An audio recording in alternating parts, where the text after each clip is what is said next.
Assalamualaikum warahmatullahi wabarakatuh. Halo semuanya, perkenalkan nama aku Dina Amelia Putri dengan NIM 2241104055105.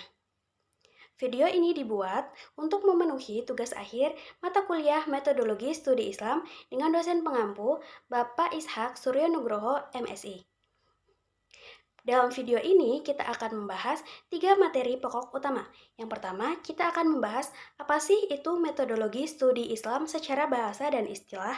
Yang kedua, yaitu kita akan membahas 5 pondasi utama dalam agama Islam, yaitu syahadat, sholat, puasa, zakat, dan haji, serta menjawab pertanyaan apakah seseorang masih dikatakan muslim jika salah satu pondasi tersebut tidak terpenuhi. Yang ketiga, yaitu kita akan membahas alasan mengapa kita harus percaya kepada Tuhan berdasarkan dalil nakli dan dalil akli. Pembahasan yang pertama, kita akan membahas apa sih itu metodologi studi Islam.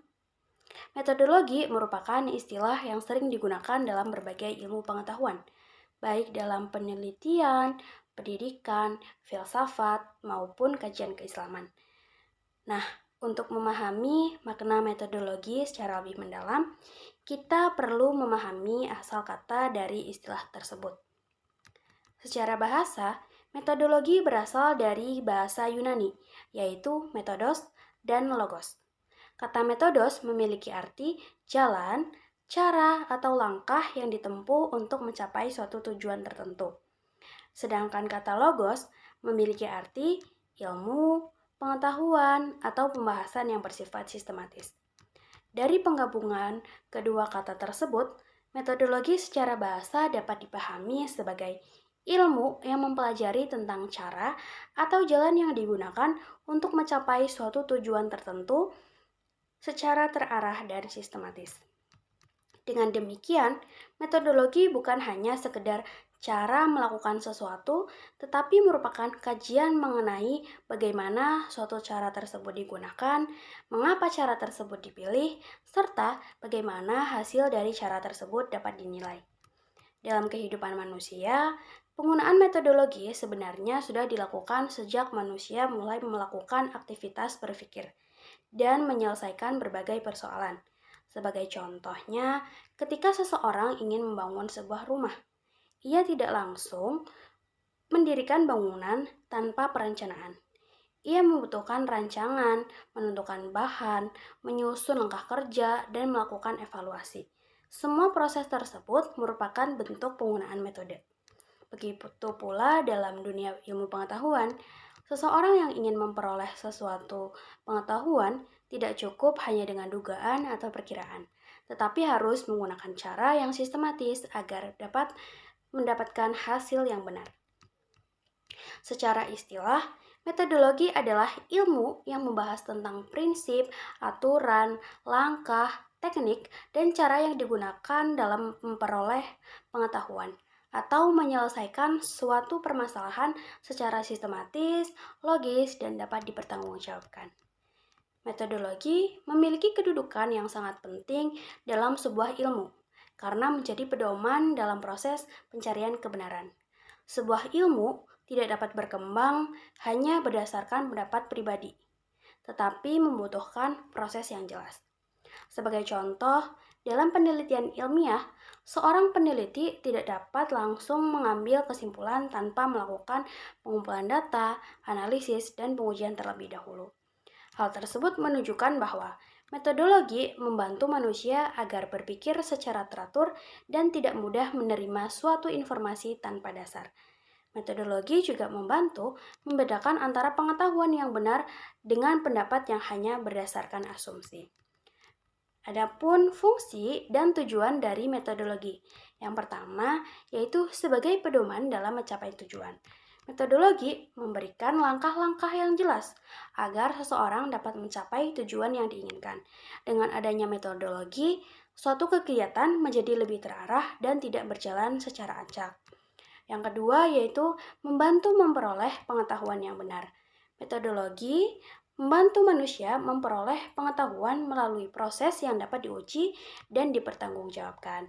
Yang ketiga yaitu menghindari kesalahan dalam berpikir. Tanpa metodologi, seseorang dapat mengambil kesimpulan secara terburu-buru.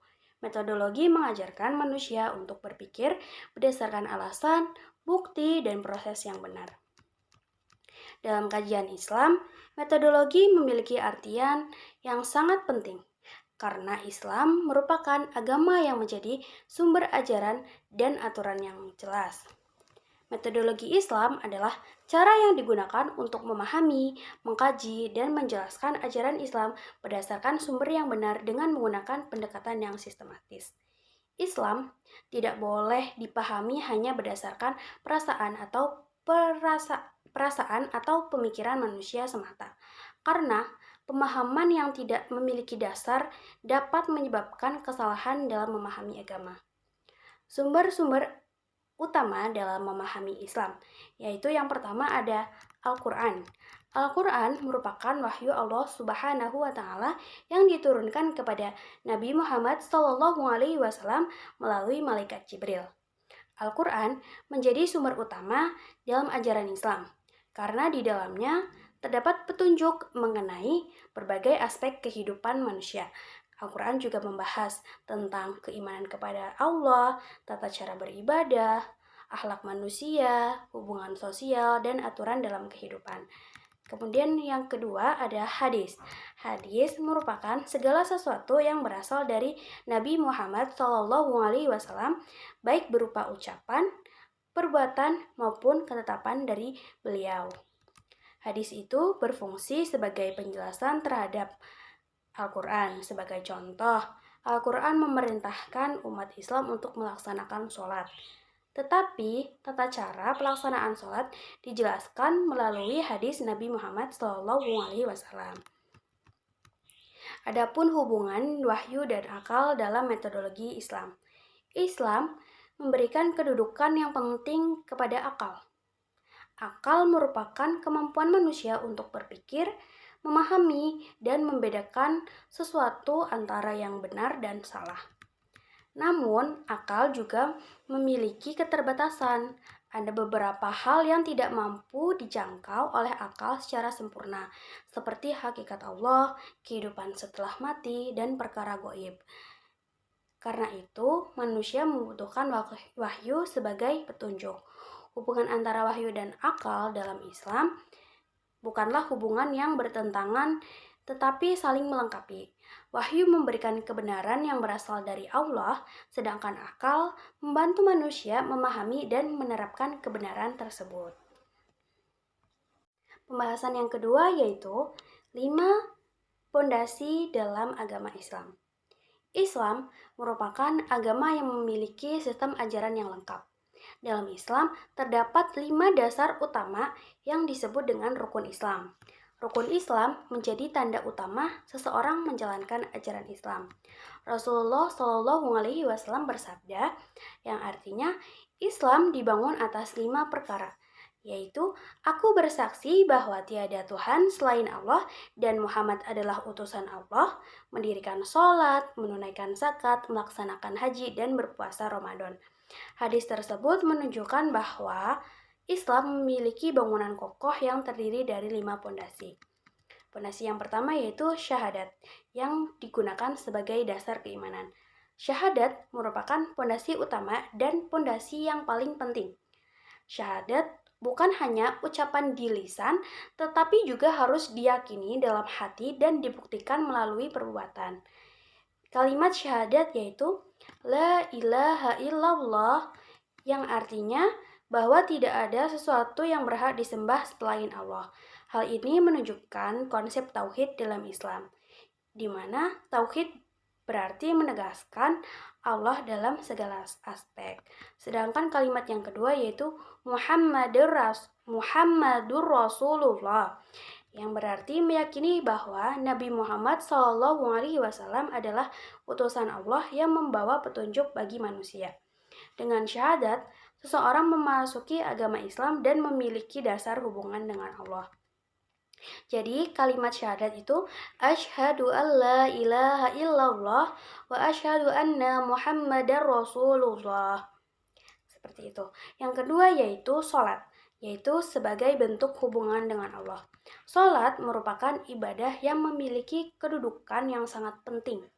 Sholat disebut sebagai tiang agama karena menjadi pembeda antara seseorang yang menjaga hubungannya dengan Allah dan yang mengabaikannya. Sholat dilakukan sebanyak 5 kali sebagai bentuk pengingat bahwa manusia selalu membutuhkan Allah. Selain sebagai ibadah, sholat juga memiliki fungsi pendidikan. Nah, sholat itu sendiri mengajarkan kita untuk disiplin waktu, ketaatan, kesabaran, dan kebersihan jiwa. Seseorang yang menjaga sholat diharapkan mampu menerapkan nilai-nilai sholat dalam kehidupannya. Nah, sholat sendiri itu ada sholat subuh, sholat duhur, sholat asar, sholat maghrib, dan sholat isya. Kemudian yang ketiga ada puasa. Puasa yaitu sebagai latihan pengendalian diri. Puasa bukan hanya menahan lapar dan haus. Makna puasa itu lebih luas, yaitu latihan bagi manusia untuk mengendalikan keinginan dan hawa nafsunya. Melalui puasa, manusia belajar bahwa tidak semua keinginan itu harus terpenuhi. Nah, dalam puasa itu kita diajarkan untuk melatih kesabaran, kejujuran, kepedulian, dan rasa syukur. Kemudian ada yang keempat yaitu zakat sebagai kepedulian sosial. Zakat menunjukkan bahwa Islam tidak hanya mengatur hubungan manusia dengan Allah, tetapi juga hubungan manusia dengan sesamanya. Islam mengajarkan bahwa manusia tidak boleh hidup hanya untuk dirinya sendiri. Melalui zakat, orang yang memiliki kelebihan harta membantu orang yang membutuhkan. Zakat juga menghilangkan sikap egois dan menumbuhkan rasa kepedulian sosial. Kemudian yang terakhir, yang kelima, yaitu haji sebagai penyempurna ibadah.